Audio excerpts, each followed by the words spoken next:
인생의 절반 이상을 살아온 시점에서 우리를 가장 고요하면서도 집요하게 따라다니는 질문이 있습니다. 바로 시간과 죽음의 의미입니다. 우리는 매일 시간을 보내지만 그 시간이 어디로 흘러가는지 알지 못합니다. 우리는 모두 죽음을 향해 가지만 그 종착지가 어떤 모습일지 감히 상상하지 못합니다. 이 두 가지 거대한 질문 앞에서 우리는 2500년 전 동양의 현자, 공자의 엄중한 일침을 마주합니다. 제자들이 죽음에 대해 묻자 공자는 이렇게 답했습니다. 삶이 무엇인지도 모르는데 어찌 죽음을 알겠는가? 이것은 단순히 죽음은 나중에 고민하라는 회피가 아닙니다. 오히려 죽음에 대한 모든 해답은 우리가 지금 발 딛고 서 있는 삶 속에 완벽하게 내포되어 있다는 가장 철학적인 선언입니다. 죽음의 두려움을 극복하는 길은 저 너머를 엿보는 것이 아니라 바로 오늘 내가 살아온 삶의 정의를 완성하는 데 있습니다. 제1장 미지생의 의미. 우리는 진정으로 살고 있는가? 우리의 삶을 되돌아봅시다. 우리는 수십 년 동안 부지런히 움직였고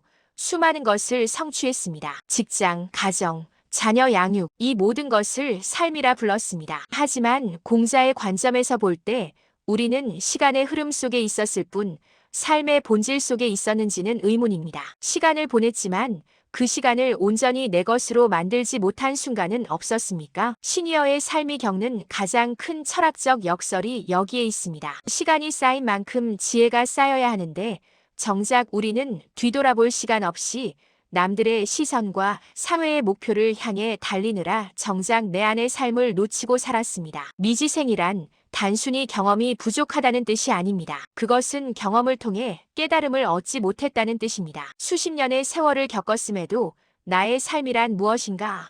라는 질문에 흔들림 없이 답할 수 없다면 우리는 여전히 삶을 알지 못하는 상태에 머물러 있는 것입니다. 이제 시니어에게 남은 가장 중요한 과업은 더 많은 시간을 확보하는 것이 아닙니다. 오히려 과거의 시간을 붙잡아 재조명하고 의미를 부여하며 결론을 내리는 작업입니다. 그동안 짊어졌던 껍데기뿐인 성공과 타인의 기대라는 짐을 내려놓고 진정으로 나를 만족시킨 순간들을 끄집어내야 합니다. 과거를 정리하고 삶의 본질을 깨달아 미지생의 상태를 벗어날 때 우리는 비로소 죽음을 맞이할 철학적 자격을 얻게 됩니다. 제2장 삶의 완성을 위한 세 가지 자산의 재정립. 우리가 미지생의 상태를 벗어나기 위해 과거의 삶을 성찰했다면 이제는 남은 삶을 어떻게 완벽하게 완성할 것인지에 집중해야 합니다. 완성된 삶이야말로 언지사의 평온으로 가는 유일한 길입니다. 삶을 완성하기 위해 시니어가 재정립해야 할 세 가지 귀한 자산이 있습니다. 바로 시간, 관계, 그리고 자유입니다. 일시간 양이 아닌 질로 측정하라. 우리는 늘 얼마나 남았는가?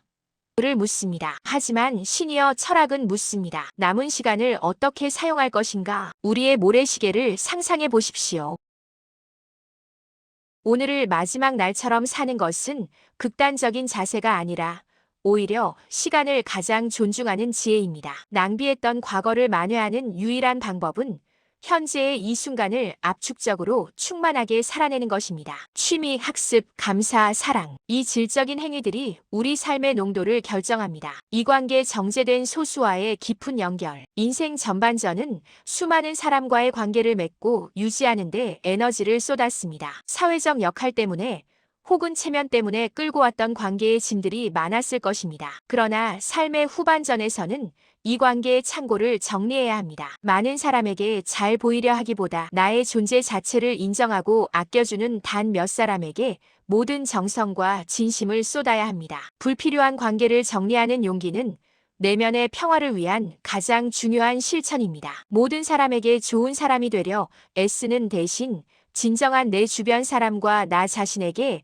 충실함으로써 에너지를 응축하고 고독을 고립이 아닌 성찰의 시간으로 바꾸어 놓는 것입니다. 3. 자유. 내면의 목소리를 따르는 용기. 가장 늦게 얻는 자유는 타인의 시선으로부터의 자유입니다. 우리는 평생 남들이 나를 어떻게 볼까라는 보이지 않는 감옥에 갇혀 살아왔습니다. 시니어는 이제 그 감옥의 문을 열어야 합니다. 자녀의 기대, 사회의 통념, 과거의 습관이라는 족쇄를 풀고 진정으로 나의 내면이 원하는 삶의 방식을 선택해야 합니다. 늦었다고 생각하지 마십시오. 공자가 살라고 했던 삶은 바로 이 진정한 자유 속에서 이루어집니다. 남에게 의지하지 않고 내면의 목소리를 따라 용기 있게 걷는 그 길이 미지생을 벗어나 삶의 완성으로 가는 가장 확실한 자산이 됩니다. 제3장 언지사의 평온 죽음의 자격. 우리가 미지생의 상태를 벗어나 삶을 충실히 완성하고 있다면 이제는 공자의 질문의 후반부 어찌 죽음을 알겠는가에 대해 정면으로 응답할 차례입니다. 우리는 왜 죽음을 두려워할까요? 두려움의 근원을 해부해보면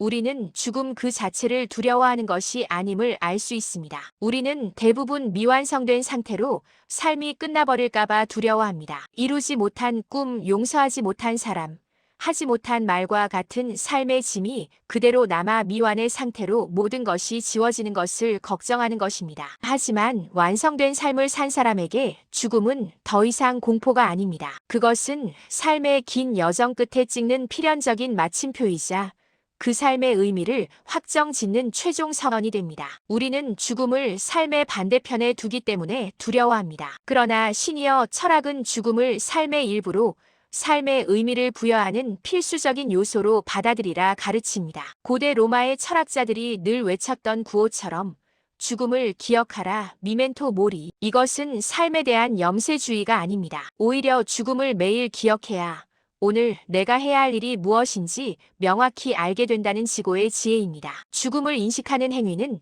우리에게 시간을 낭비하지 않을 용기, 사소한 다툼에 연연하지 않을 관용, 그리고 사랑하는 사람에게 지금 당장 진심을 전할 힘을 줍니다. 우리가 삶의 세 가지 자산 시간, 관계, 자유를 완벽하게 재정립했을 때 우리는 언지사의 평온에 도달합니다. 평온이란 나의 삶이 충분히 좋았고 내가 할 수 있는 모든 것을 다했으며 더 이상 후회가 없다는 내면의 고요한 확신입니다. 우리의 삶은 마침표가 찍힌 후에야 완벽한 의미를 갖는 한 편의 책과 같습니다. 죽음을 두려워하지 마십시오. 두려워해야 할 것은 마침표가 찍힐 때까지 그 책의 내용이 텅 비어 있는 것입니다. 지금까지 우리는 공자의 지혜를 따라 삶의 완성과 죽음의 평온에 이르는 길을 탐색했습니다. 다음이자 마지막 시간에는 이 모든 성찰을 통합하여 삶을 완성하는 오늘이라는 시간의 힘에 대해 이야기 나누며 여정을 마무리하겠습니다. 가장 훌륭한 죽음 준비는 오늘을 완벽하게 사는 것입니다. 저희 채널 구독하시고 이 깊은 성찰의 여정을 함께 완성해 주십시오.